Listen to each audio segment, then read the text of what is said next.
بسم الله الرحمن الرحيم. السلام عليكم ورحمة الله وبركاته.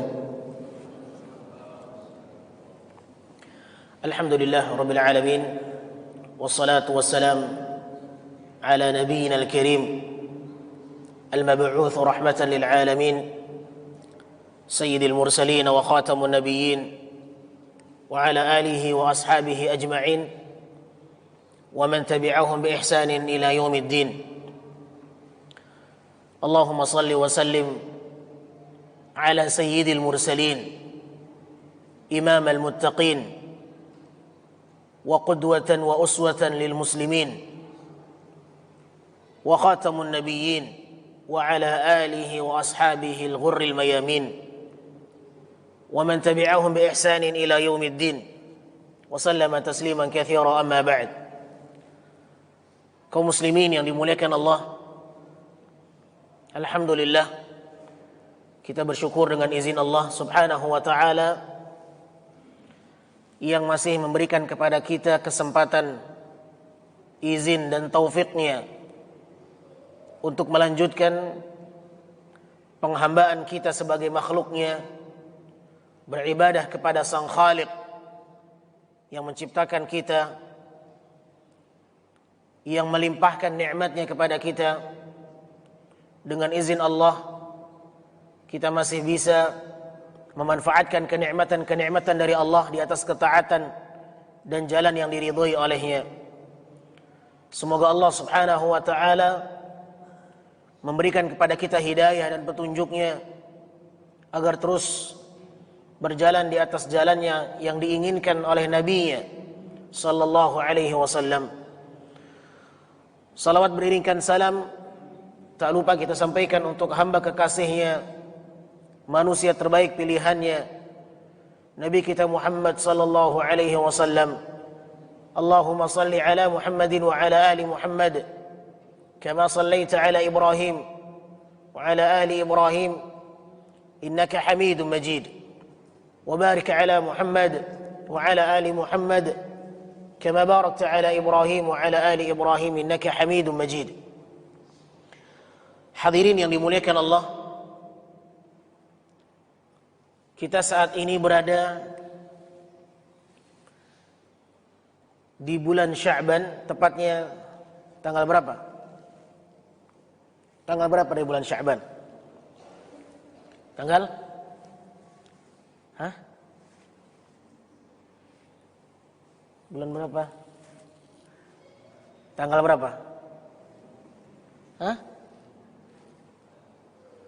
Ada yang tahu? Tanggal 17. Tanggal 17. Nah, ma'asyil muslimin yang dimuliakan Allah, kekurangan kaum muslimin, jauhnya mereka dari penanggalan Islam. Padahal Allah subhanahu wa ta'ala menyebutkan salah satu tanda Islam seseorang yang lurus adalah ketika mereka menjadikan bulan-bulan Hijriyah sebagai patokan dalam penanggalannya. Allah subhanahu wa ta'ala mengatakan di dalam surat At-Taubah, inna iddatash syuhuri 'inda Allahi 12 syahran fi kitabillah yawma khalaqas samawati wal arda minha arba'atun hurum dzalika ad-dinul qayyim. Kata Allah subhanahu wa ta'ala, sesungguhnya bilangan bulan di sisi Allah ada 12,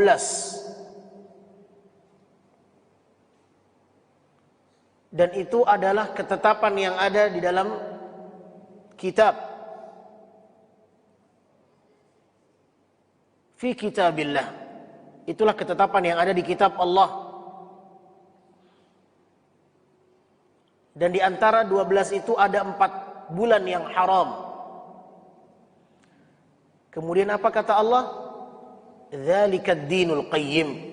Itulah agama yang lurus. Itulah tanda-tanda agama yang lurus. Seseorang dikatakan beragama yang lurus ketika dia sudah menjadikan penanggalan Islam sebagai penanggalan keseharian dia.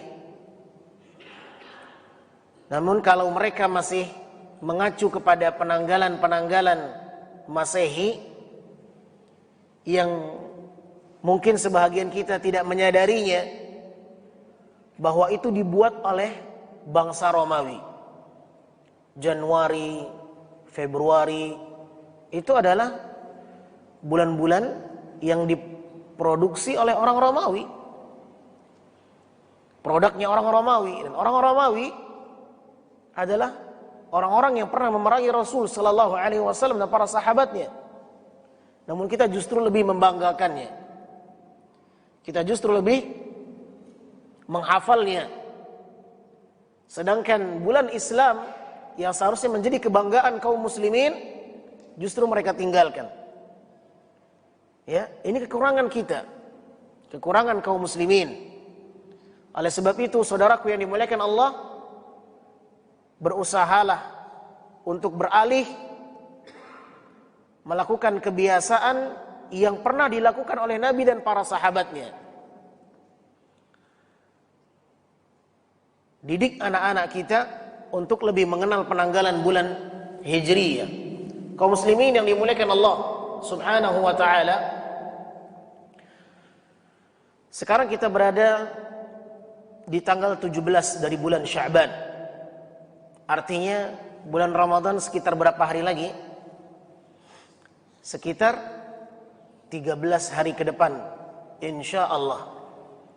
Kalau bulan Sya'bannya 30 hari.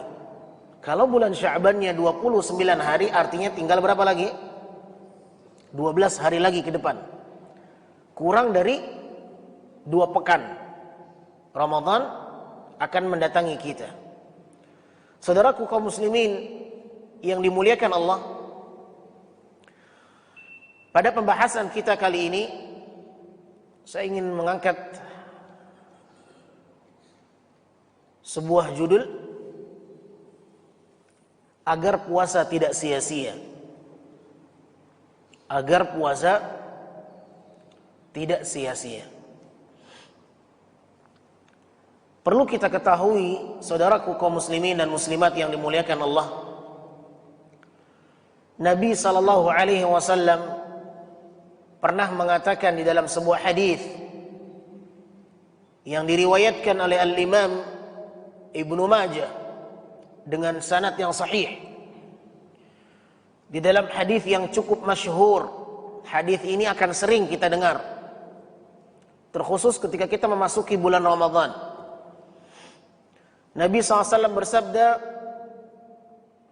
"Rubba sha'imin laisa lahu min siyamihi illa al-ju'i wal 'atash." Kata Rasul SAW, betapa banyak orang-orang yang berpuasa, namun mereka tidak mendapatkan dari puasanya kecuali lapar dan haus.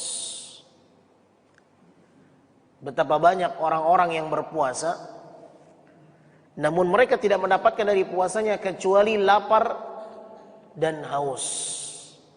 Artinya apa?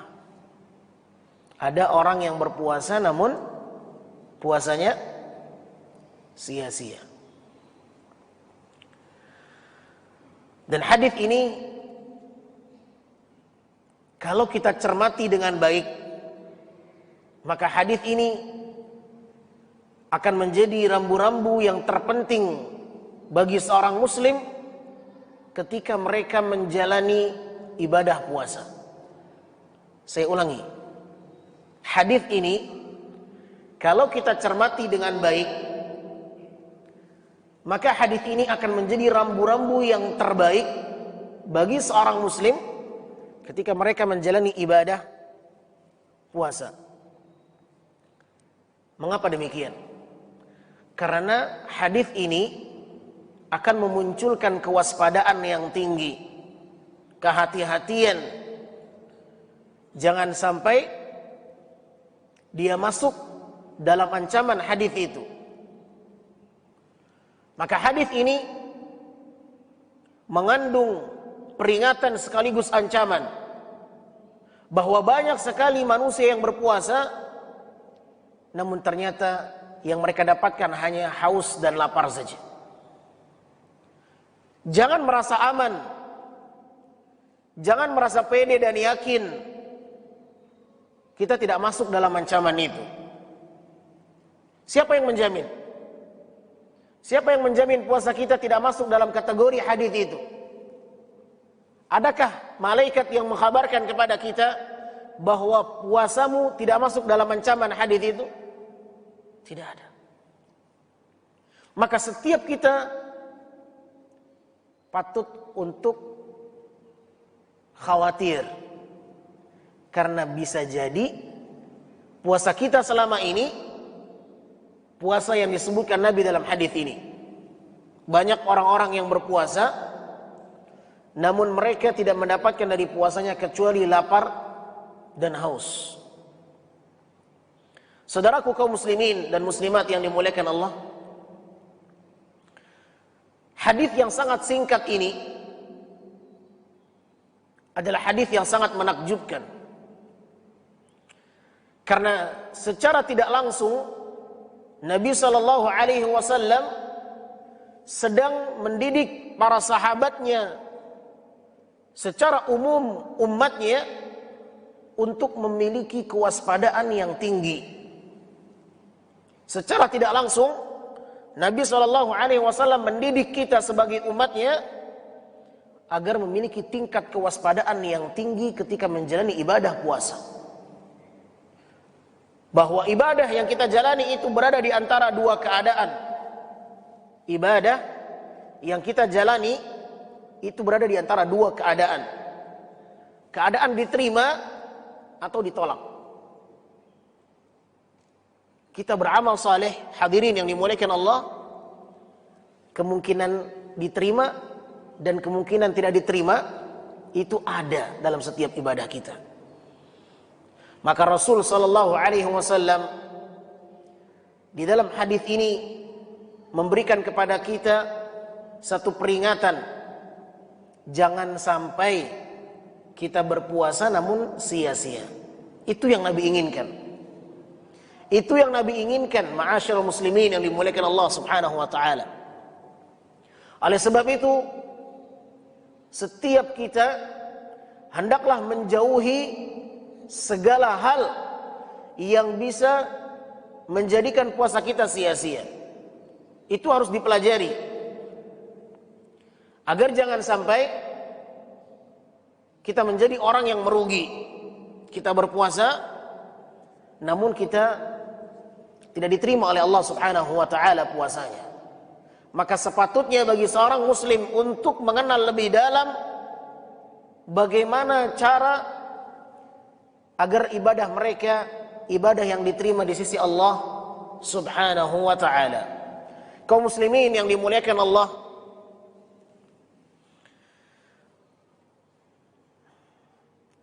Nabi sallallahu alaihi wasallam menyebutkan di dalam sebuah hadis tentang puasa yang mendatangkan ampunan Allah. Rasul SAW bersabda, "Man shama Ramadhana imanan wa ihtisaban, ghufira lahu ma taqaddama min dhanbihi." Barang siapa yang berpuasa didasari dengan iman, wa ihtisaban, dan berharap pahala dari Allah, ghufira lahu ma taqaddama min dhanbihi. Maka Allah akan ampuni dosa-dosa dia yang telah lalu. Kalau kita cermati hadis ini, bahwa puasa yang mendatangkan ampunan Allah itu puasa yang seperti apa?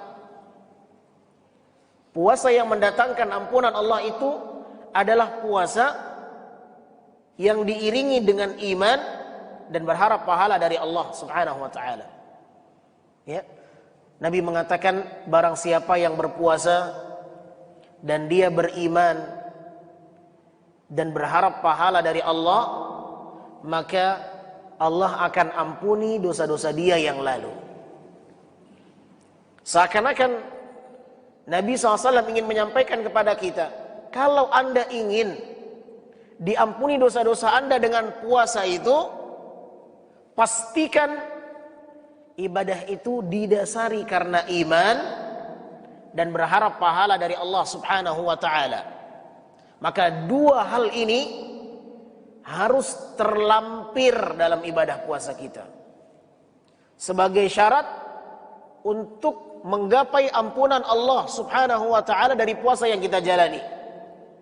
Ustadz, memangnya ada seorang yang berpuasa tapi tidak mendapatkan ampunan Allah? Ada. Ada orang-orang yang disebutkan di dalam hadis, mereka mendapati Ramadan, diperkenankan berjumpa dengan Ramadan, akan tetapi kesempatan itu tidak membuat dia mendapatkan ampunan Allah Subhanahu wa taala. Jibril pernah mendatangi Rasulullah sallallahu alaihi wasallam, dan Jibril mendoakan kehancuran untuk 3 golongan manusia.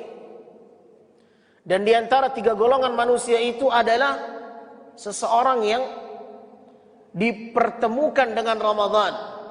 Man adraka Ramadan, seorang yang mendapati Ramadan, akan tetapi kesempatan itu tidak membuat dia mendapatkan ampunan Allah Subhanahu wa taala. Keluar dia dari Ramadan, dia belum berhasil mendapatkan ampunan Allah Subhanahu wa taala. Maka Jibril mendoakan kehancuran untuk mereka, dan aku diperintahkan Jibril untuk mengucapkan amin. Aku pun mengucapkan amin. Saudaraku kaum muslimin dan muslimat yang dimuliakan Allah, artinya ada orang-orang yang menjalani ibadah puasa, namun puasanya sia-sia. Puasanya tidak mendatangkan ampunan Allah Subhanahu wa ta'ala. Memang bulan Ramadan bulan yang penuh dengan ampunan, tapi tidak jaminan kita dapat ampunan itu. Ya, ibarat datang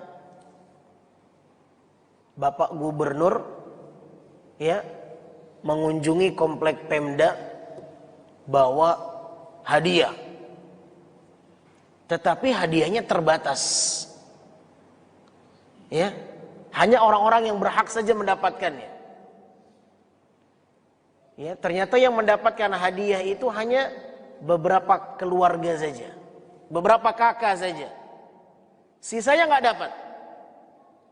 Kita katakan Bapak Gubernur bawa hadiah, tapi tidak jaminan kita dapat semuanya. Demikianlah ma'asyiral muslimin yang dimuliakan Allah.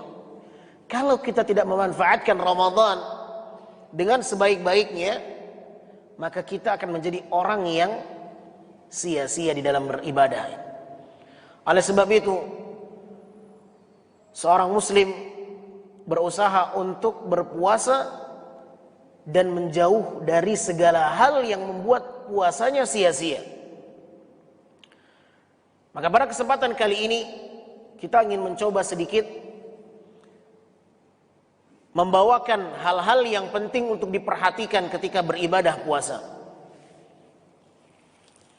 Karena tidak mungkin seorang berpuasa lantas puasanya sia-sia tanpa sebab. Tidak mungkin. Pasti ada sebab. Tidak mungkin Allah Subhanahu wa ta'ala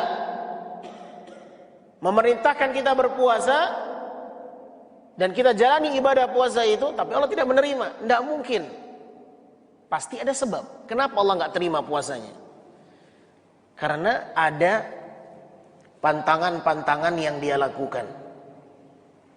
Ada larangan-larangan yang dia terabas.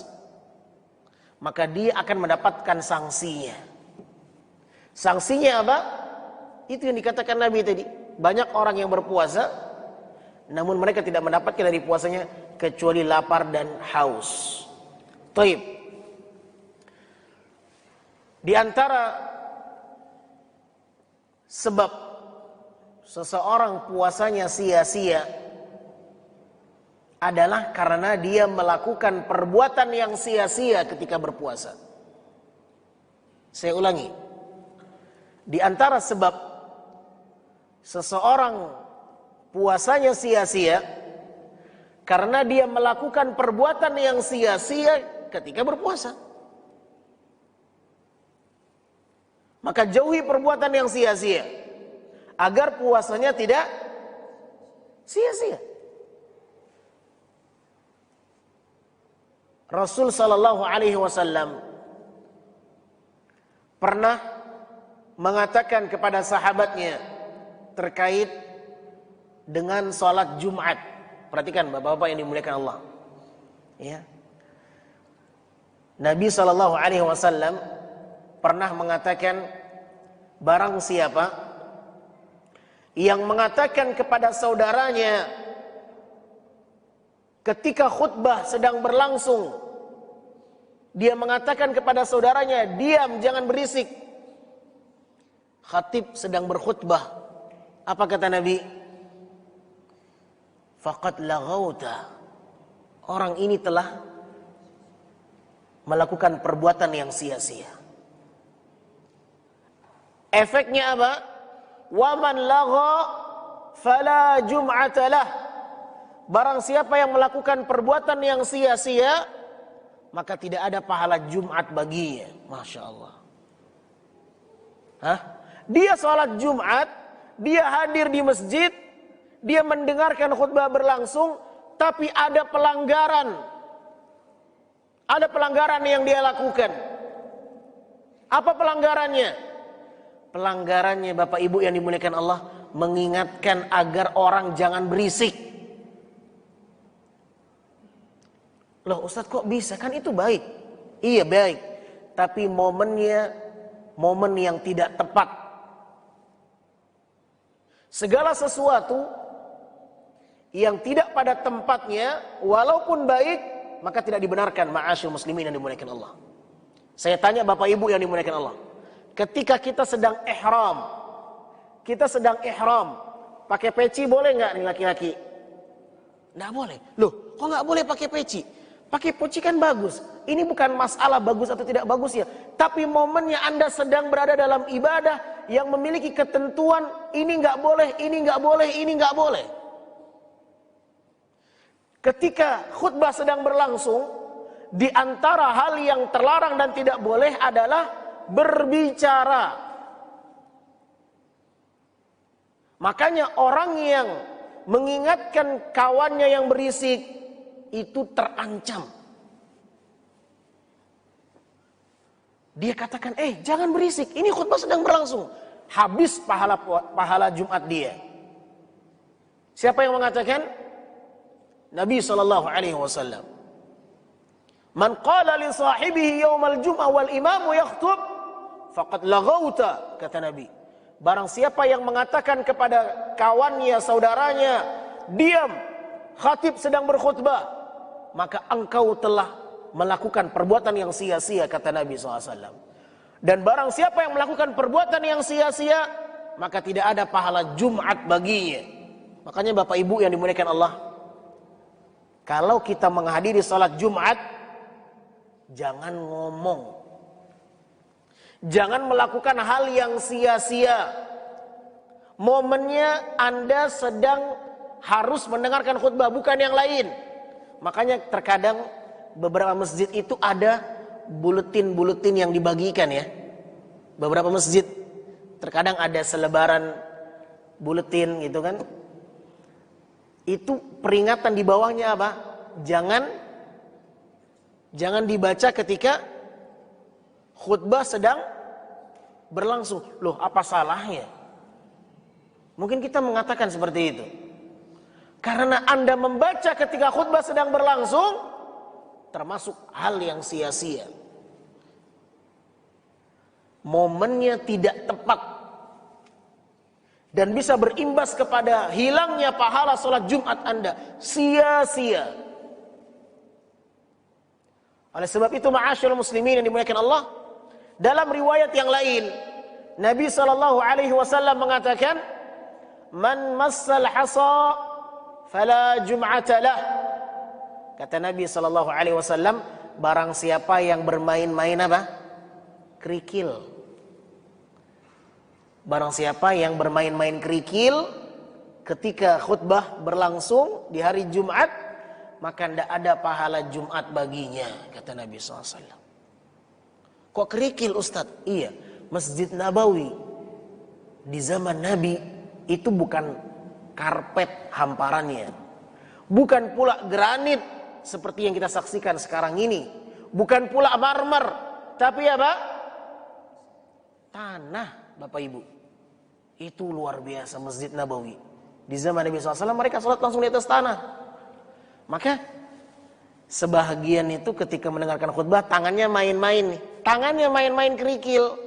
Duduk di atas tanah, main-main kerikil. Kalau kita bukan main kerikil, main apa? Main karpet, bisa digambar-gambar bentuknya. Hah? Atau main handphone. Hah? Hati-hati. Kotak infak juga bisa kemungkinan. Khutbah berlangsung, jangan jalankan kotak infak. Saya hanya mengingatkan saja. Ya. Bisa jadi di masjid ini seperti itu. Khutbah berlangsung, kotak infak dia masukkan itu. Loh, saya kan baik. Bukan masalah baiknya. Ketika khutbah berlangsung, yang diperintahkan oleh Nabi, dengarkan khutbah, bukan yang lain. Berbicara mengingatkan orang yang berisik saja tidak boleh. Maka saya takut kalau hanya sebatas kotak infak, habis pahala Jumat itu. Disiasati Bapak Ibu yang dimuliakan Allah. Siasati itu. Gimana caranya? Kita pengen kotak infak terisi, tapi jangan dijalankan ketika khutbah berlangsung. Ini berbahaya, fatal akibatnya. Ya, harus ada tingkat kewaspadaan. Main kerikil, mengingatkan, menasehati orang yang berisik ketika khutbah berlangsung, Nabi katakan hilang pahala Jumatnya. Bisa jadi, saya katakan bisa jadi. Saya nggak tahu karena hadis secara khususnya nggak ada. Bisa jadi segala hal yang tidak mendengarkan khutbah ketika khutbah berlangsung, bisa jadi kita nggak tahu. Tapi harus ada tingkat kewaspadaan. Siapa yang nggak takut Jumatnya nggak diterima oleh Allah? Terus gimana Ustadz? Kami biasanya seperti itu. Jalani sebelum khutbah atau setelah khutbah, setelah sholat. Bisa. Ya. Selepas sholat langsung mainkan kotak infak. Tapi jangan ketika khutbah berlangsung. Berbahaya, ada indikasi tidak diterima sholat Jumat kita itu. Maka ini bisa menjadi peringatan untuk kita yang mengelola masjid. Taib, kita kembali kepada masalah. Nabi mengatakan, barang siapa yang berbuat hal yang sia-sia, dia tidak mendapatkan pahala sholat Jumatnya. Maka perbuatan yang sia-sia, perbuatan yang tidak bermanfaat, bisa berimbas kepada ibadahnya sia-sia. Maka ketika seseorang sedang beribadah, apapun ibadahnya, tinggalkan hal-hal yang sia-sia. Salat, puasa, tinggalkan hal yang sia-sia. Makanya Nabi SAW ketika menerangkan tentang puasa, Nabi mengatakan di dalam sebuah hadis yang diriwayatkan oleh Imam Ibnu Khuzaimah dan hadisnya sahih, disahihkan oleh Syekh Al-Albani rahimahullah, beliau mengatakan laisa siyamu minal akli wasyurbi. Perhatikan baik-baik agar kita tahu bahwa ketika puasa itu yang kita tinggalkan bukan makan dan minum saja. Sebagian kita yang berpuasa kan taunya kalau kita puasa ya nggak makan nggak minum saja. Makanya Nabi mengatakan banyak orang yang berpuasa yang dia dapatkan cuma lapar dan haus saja. Loh, kenapa? Ya karena yang ditinggalkan makan dan minum saja. Yang dia tinggalkan makan dan minum saja. Makanya puasanya cuma lapar dan haus saja, kata Nabi SAW. Maka perhatikan baik-baik. Nabi SAW memberikan definisi puasa. Nih, kata Nabi SAW, laisa siyamu minal akli wasyurbi. puasa itu bukan hanya seorang meninggalkan makan dan minum. Innamas siyamu minal lagwi warrafathi. Akan tetapi puasa itu di mana dia harus meninggalkan lagwu, perbuatan yang sia-sia. Warrafath, dan dia harus meninggalkan perbuatan keji. Fa in sabaka ahadun, apabila ada orang yang mencacimu, yang menghinamu, faqul inni shaim, katakan saya sedang berpuasa, saya sedang berpuasa. Hadis diriwayatkan oleh Imam Ibnu Khuzaimah dengan sanad yang sahih. Kaum muslimin dan muslimat yang dimuliakan Allah, perhatikan baik-baik hadis ini. Rasul sallallahu alaihi wasallam mengingatkan kita bahwa ketika puasa itu bukan sebatas makan dan minum yang kita tinggalkan, tapi yang juga harus kita tinggalkan, kata Nabi, dua. Perbuatan yang sia-sia, laghu, sama lafaznya seperti sholat Jumat yang Nabi katakan laghu, perbuatan yang sia-sia. Tinggalkan ketika berpuasa itu. Karena perbuatan yang sia-sia bisa membuat ibadahnya sia-sia. Ya. Maka yang sia-sia ini harus dijauhkan agar ibadah kita tidak sia-sia. Pertanyaannya, Ustadz, apa hal yang sia-sia ketika berpuasa yang harus ditinggalkan? Yang sia-sia yang bukan bermanfaat.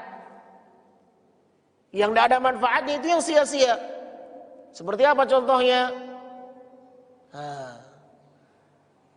Perbuatan yang sia-sia. Berada di depan layar.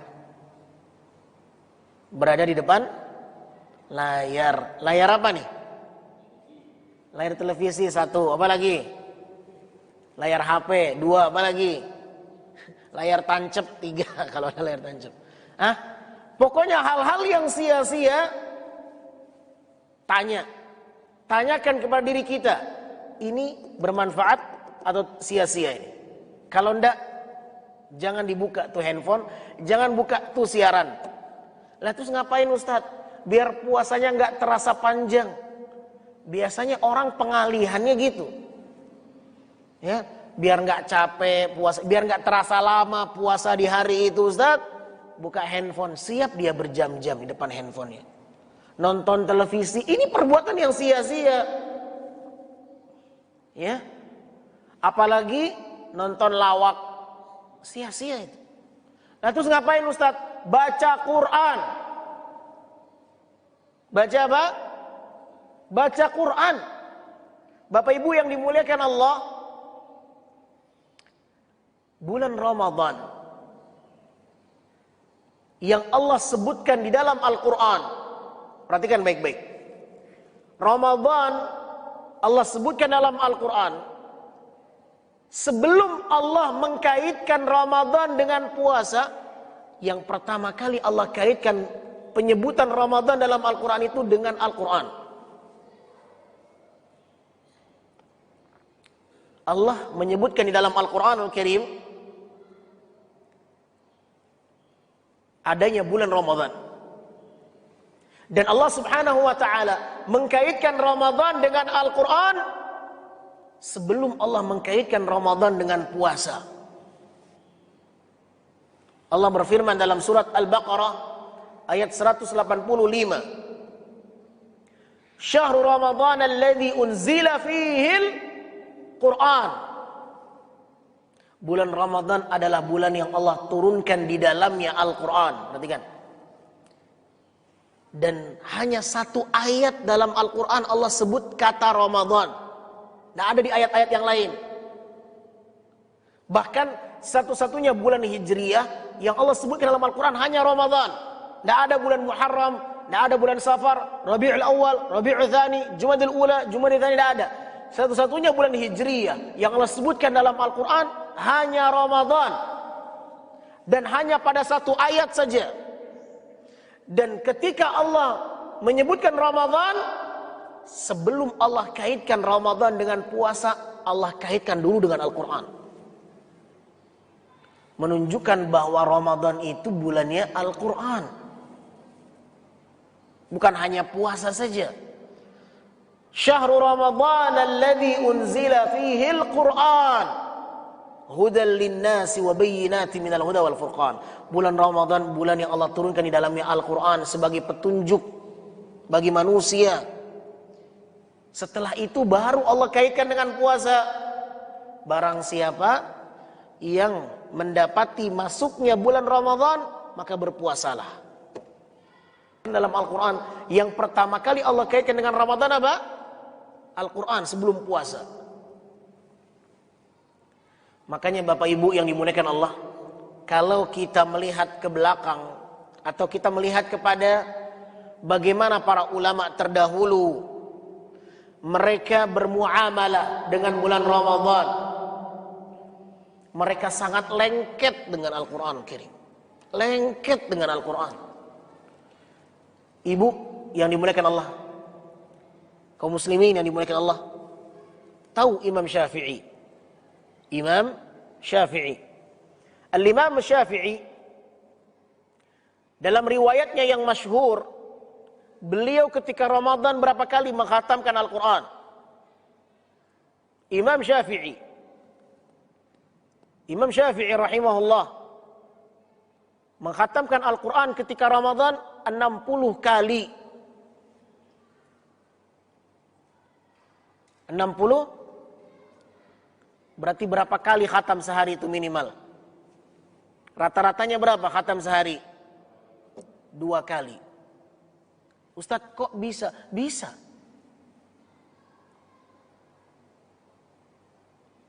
Jauhi HP. Jauhi televisi. Jauhi nongkrong-nongkrong ngobrol yang tidak manfaat. Jangan sibuk jalan-jalan pas Ramadan, pas puasa itu. Terus ngapain Ustadz? Lengketkan diri Anda dengan Al-Quran. Baca Quran itu. Imam Syafi'i rahimahullah 2 kali khatam setiap hari. Dan bukan Imam Syafi'i saja. Imam Abu Hanifah 2 kali khatam Al-Quran setiap hari Ramadan. Imam Bukhari khatam sekali sehari. Kok bisa Ustaz? Bisa. Karena mereka enggak menyia-nyiakan waktu Ramadan. Yang mereka sia-siakan Ramadan itu, yang enggak khatam Qurannya. Oleh sebab itu, kalau kita mau mencoba, kalau kita ingin mencoba baca Al-Quran, kita coba pakai targetnya Imam Syafi'i. Jazakallah khair.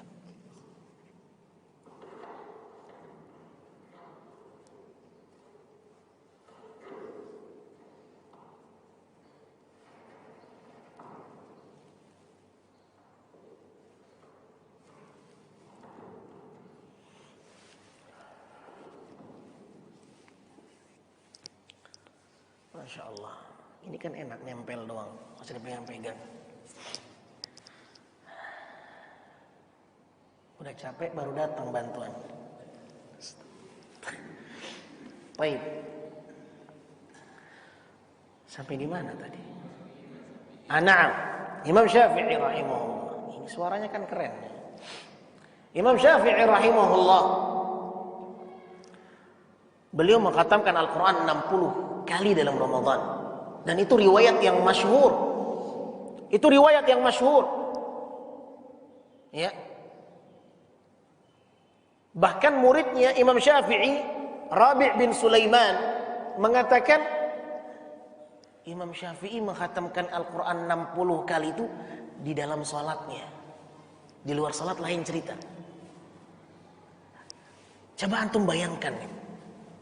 Coba bayangkan, kira-kira ada nggak waktu yang terbuang sia-sia kalau seperti itu?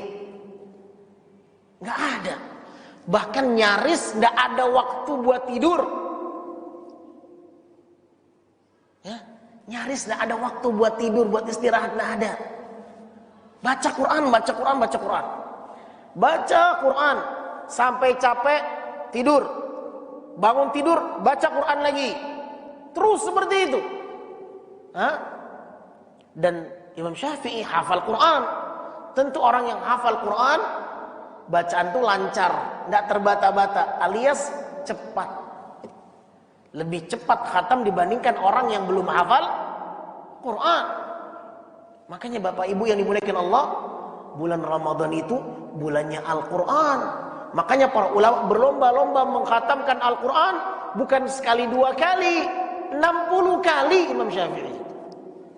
Nyaris tidak ada waktu yang terbuang sia-sia. Ingat rumusnya apa tadi? Tinggalkan hal yang sia-sia agar puasanya tidak sia-sia. Ketika menjalani ibadah puasa, apapun aktivitas yang akan kita lakukan, tanyakan dulu kepada diri kita, ini sia-sia atau bukan? Saya mau nonton, saya mau jalan-jalan, saya mau nongkrong, ini sia-sia atau tidak? Bapak Ibu yang dimuliakan Allah, para ulama terdahulu seperti Al-Imam Al-Mulai rahimahullah, itu beliau dari bulan Sya'ban, awal bulan itu sudah beliau tutup tokonya, warungnya. Beliau punya toko, warung ditutup sampai bulan Ramadan. 2 bulan tutup tokonya, fokus baca Quran. Latihan baca Quran itu dari Sya'ban. Ya, jangan nunggu Ramadan. Boleh jadi sebelum Ramadan datang kita sudah meninggal dunia. Nanti sajalah mulainya pas Ramadan. Ternyata belum sampai Ramadan hadir dalam kehidupannya, dia yang meninggalkan Ramadan. Kita nggak pernah tahu. Maka jangan diulur-ulur melakukan kebaikan itu. Ya, saudaraku kaum muslimin dimuliakan Allah, tinggalkan hal yang sia-sia. Itu Nabi yang perintahkan. Nabi yang menyampaikan puasa itu bukan hanya meninggalkan makan dan minum, tapi puasa itu adalah seorang yang harus meninggalkan perbuatan yang sia-sia, perbuatan yang keji. Ya, kalau ada orang yang mencacimu, katakan saya sedang berpuasa. Perhatikan baik-baik. Ada orang yang mencaci, yang menghina, jangan diladeni. Biarkan saja. Katakan saya sedang berpuasa. Ini bukan riya. Ini bukan riya. Bukan pamer ibadah, bukan. Tapi ingin menyadarkan bahwa saya sedang menjalani ibadah, agar Anda tidak lupa bahwa ibadah ini ada pantangannya. Jangan terbawa emosi. Emosi bisa membuat rusak ibadah puasa. Makanya Nabi mengajarkan, kalau ada orang mencacimu, menghinamu, katakan saya sedang berpuasa. Sadarkan diri Anda bahwa Anda sedang beribadah. Jangan terbawa emosi, jangan lupa diri, kontrol diri itu, kontrol. Benar, bulan puasa itu tidak boleh marah. Orang puasa tidak boleh marah. Benar, itu Nabi yang mengatakan. Ya, jauhi emosi, jauhi amarah. Ya, bulan Ramadan itu diharapkan menjadi pesantren kilat yang membentuk karakter kita yang penyabar. Sabar itu butuh dilatih. Wa may yatasabbar yusabbiruhullah. Kata Nabi SAW, barang siapa yang berlatih sabar, Allah akan berikan kesabaran kepada dirinya. Saudaraku kaum muslimin yang dimuliakan Allah. Baik. Jadi ketika berpuasa, yang mungkin selama ini kita berpuasa masih banyak hal-hal yang sia-sia, mulai tahun ini, mulai Ramadan ini, kikis, tinggalkan yang sia-sia itu. Jangan sampai puasa kita sia-sia. Boleh jadi Nabi mengatakan betapa banyak orang yang berpuasa,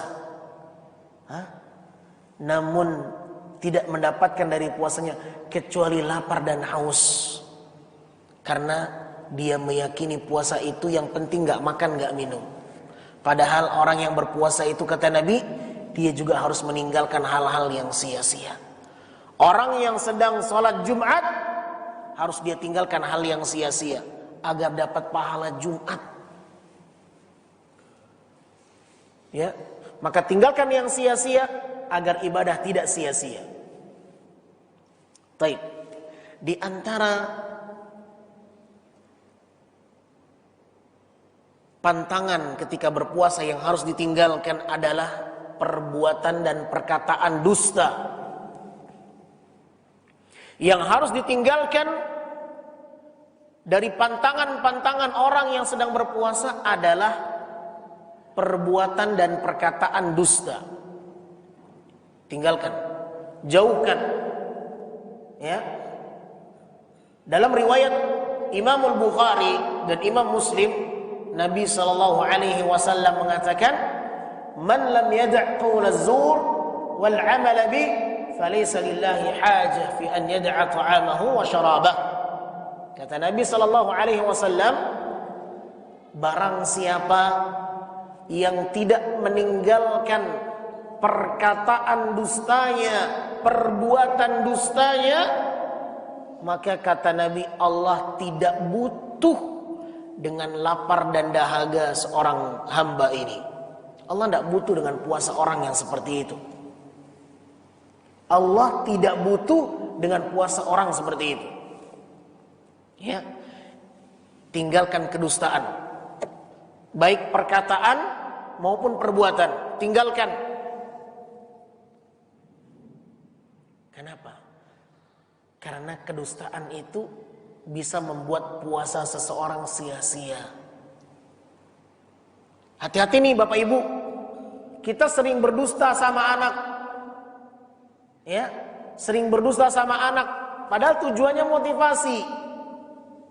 Puasa, ketika sang anak puasa dan dia merasa lapar dan haus, sang ibu mengatakan, "Sabar nak, tinggal 1 jam lagi." Padahal masih berapa? Masih 5 jam. Masih 5 jam. Tujuannya baik Ustadz, biar dia nggak merasa lama. Nah, sabar, tinggal 1 jam. Pas pula anaknya nggak tahu ngelihat jam, dibodoh-bodohi sama ibunya. Dusta nggak boleh, walaupun bercanda. Ingat, dusta itu tidak boleh walaupun bercanda. Nabi yang mengatakan, ya, ini banyak orang tua rela berdusta agar anaknya lanjut puasa. Padahal kedustaan itu yang membuat puasa kita sia-sia. Ya. Nabi mengatakan, barang siapa yang tidak meninggalkan ucapan dustanya, perbuatan dustanya, falaysa lillahi hajah. Allah tidak butuh dengan puasa orang yang seperti ini. Lihat indikasinya apa? Ini orang puasa sia-sia.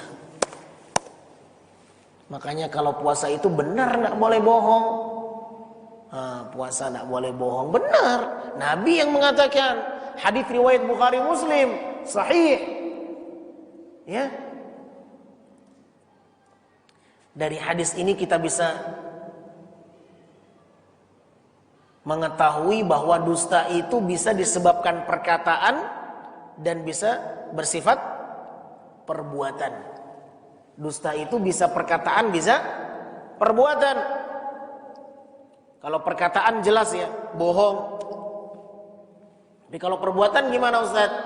Contohnya nipu, ya, nimbang barang, ada konsumen beli 1 kilo, ternyata kita timbang 9 on baru. Kita bilang, nih 1 kilo harganya, kurang 1 on. Bukankah itu kedustaan dengan perbuatan?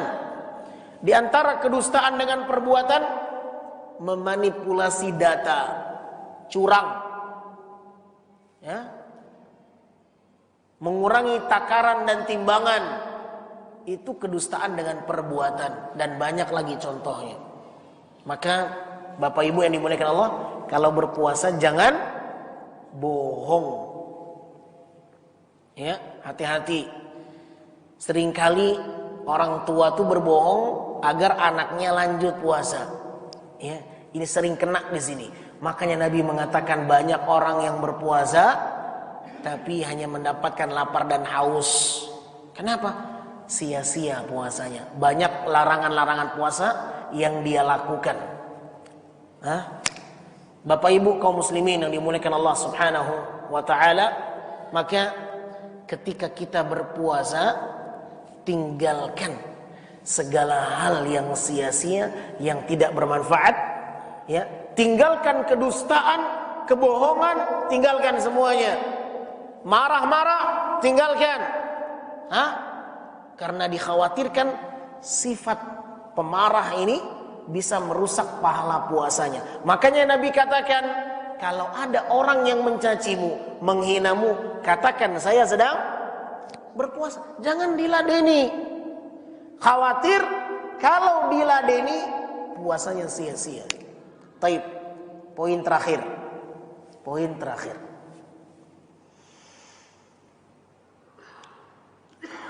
Agar puasa kita tidak sia-sia, tinggalkan segala bentuk kezaliman. Tinggalkan segala bentuk kezaliman.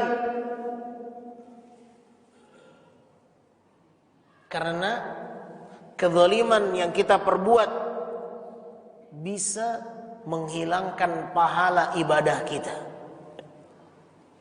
Mungkin Bapak Ibu pernah mendengarkan hadis orang yang bangkrut di hari kiamat. Insya Allah sudah dengar ya. Hadis yang menerangkan tentang adanya orang-orang yang bangkrut di hari kiamat. Hadithul muflis. Nabi pernah bertanya kepada sahabat-sahabatnya, atadruna manil muflis? Tahukah kalian siapa orang yang bangkrut? Tahukah kalian siapa orang yang bangkrut? Kata sahabat, yang enggak punya dinar dirham ya Rasulullah, enggak punya uang dia, kata Nabi. Orang yang bangkrut dari umatku nanti di hari kiamat, perhatikan baik-baik. Orang yang bangkrut dari umatku kelak di hari kiamat, dia datang dengan pahala sholat, dia datang dengan pahala puasa, datang dengan pahala puasa, datang dengan pahala sholat, datang dengan pahala haji, datang dengan pahala umrah, datang dengan pahala sedekah, datang dengan pahala kebaikan-kebaikan, tetapi dia berbuat kezaliman dengan saudaranya. Di lain sisi, dia mencaci saudaranya, menghina saudaranya, menghancurkan kehormatan saudaranya. Wa ya'ti wa qad syatama hadza wa akala mala hadza. Dia makan harta orang lain. Dia makan harta orang lain. Hati-hati. Makan harta yang bukan hak milik dia. Hati-hati, jangan makan uang sogok, pungli. Hati-hati. Harta yang seharusnya kita bagikan, jangan kita makan.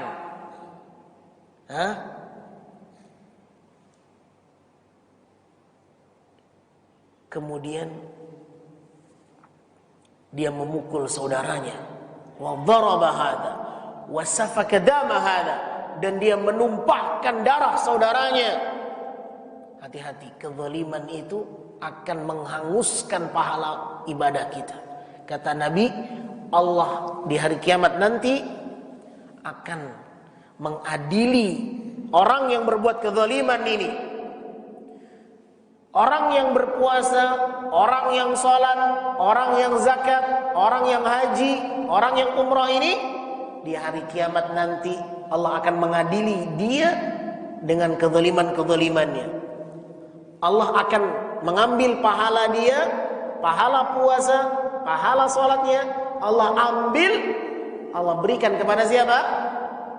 Kepada orang yang pernah dia zalimi, yang pernah dia ambil hartanya, yang pernah dia pukul, yang pernah dia tumpahkan darahnya, Allah ambil sebagai nilai tukar atas kezalimannya.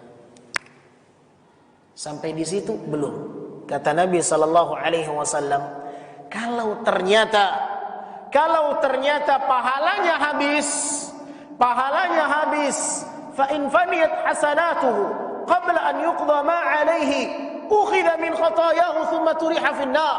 Kalau pahalanya habis untuk membayar kezalimannya, sedangkan kezalimannya masih besar, maka apa yang akan Allah perlakukan? Allah ambil dosa-dosa orang yang pernah dia zalimi, Allah pindahkan kepada orang yang menzaliminya. Oh, bangkrut di hari kiamat. Bangkrut.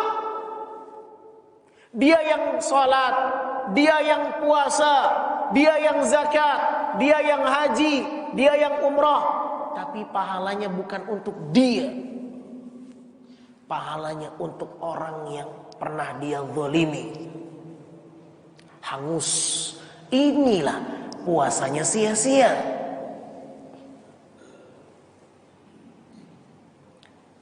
Tinggalkan segala bentuk kezaliman, tinggalkan. Di antara bentuk kezaliman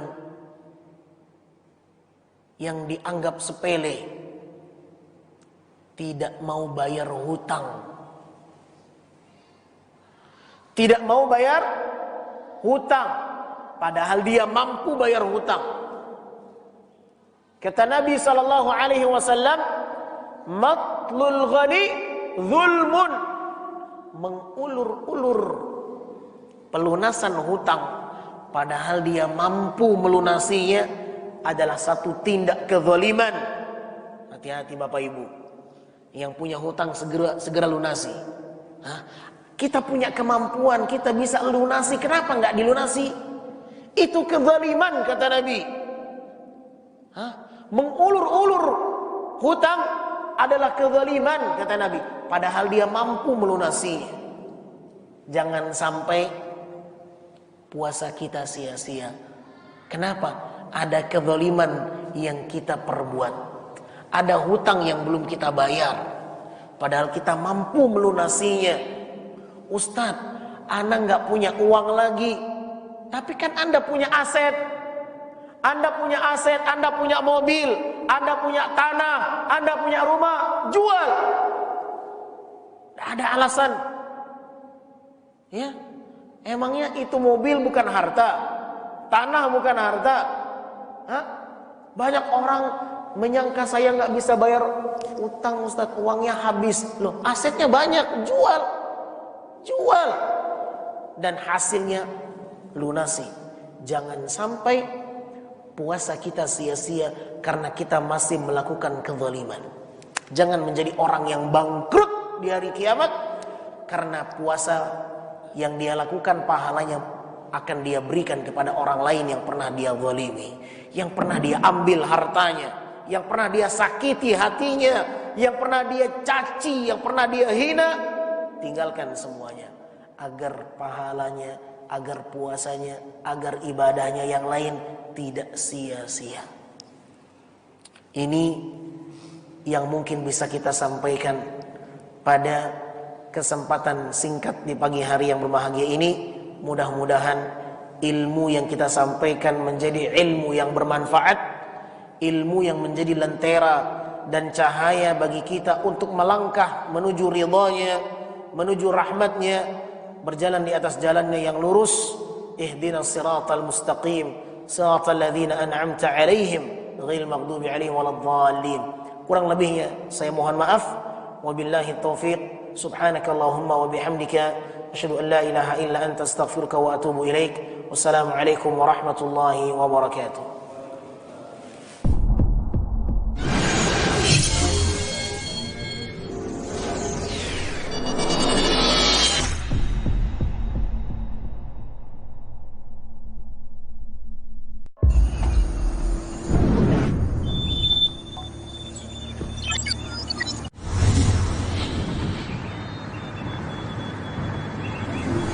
Assalamualaikum warahmatullahi wabarakatuh.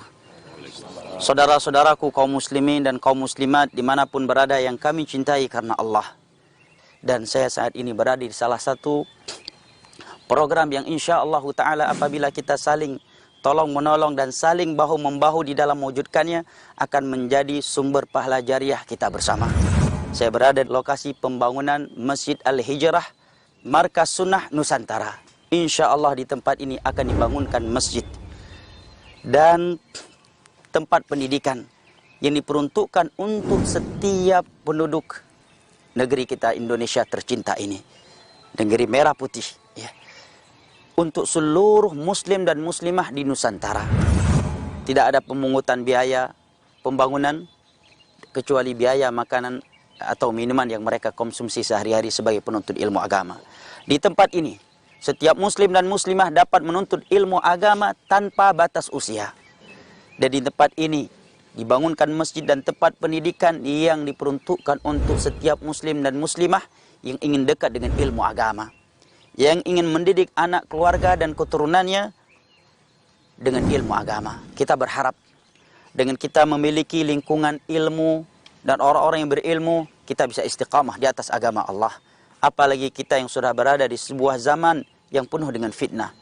Zaman yang sudah amat jauh dari masa Nabi SAW di akhir zaman. Lingkungan ilmu adalah sebaik-baik tempat kita melindungi iman dan amal saleh kita, keluarga kita, dan anak keturunan kita. Dan walillahilham, dengan kita memiliki majelis ilmu agama, dekat dengan lingkungan ilmu agama, insya Allah iman dan amal saleh kita, keluarga kita, dan anak keturunan kita akan lebih terjaga. Tidakkah kita ingin meninggal di sebuah lingkungan yang apabila kita disolatkan, maka jenazah kita disolatkan oleh orang-orang yang saleh?